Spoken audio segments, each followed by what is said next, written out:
President Donald Trump কর্তৃক নিযুক্ত একজন ঊর্ধ্বতন মার্কিন গোয়েন্দা কর্মকর্তা মঙ্গলবার হঠাৎ করে পদত্যাগের ঘোষণা দিয়েছেন।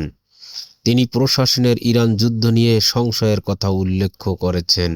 অনেক চিন্তা ভাবনার পর আমি জাতীয় সন্ত্রাস দমন কেন্দ্রের পরিচালক পদ থেকে আজ থেকে পদত্যাগ করার সিদ্ধান্ত নিয়েছি, জো ক্যান্ট এক্স এ একটি পোস্টে লিখেছেন।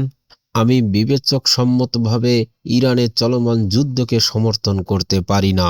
ইরান আমাদের জাতির জন্য কোনো আসন্ন হুমকি ছিল না, এবং এটা স্পষ্ট যে ইসরায়েল ও তার শক্তিশালী আমেরিকান লবির চাপে আমরা এই যুদ্ধ শুরু করেছি।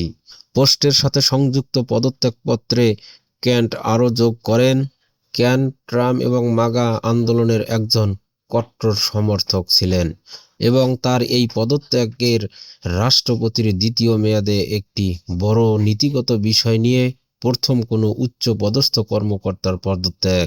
কিছু আইন প্রণেতা ও বিশেষজ্ঞ যুদ্ধের ন্যায্যতা দিয়ে রাষ্ট্রপতি যে গোয়েন্দা তথ্য ব্যবহার করেছে তা নিয়ে সন্দেহ প্রকাশ করেছেন, এবং একজন গুরুত্বপূর্ণ গোয়েন্দা কর্মকর্তার পদত্যাগ প্রশাসনের যুক্তির উপর নজরদারি আরও বাড়িয়ে দেবে।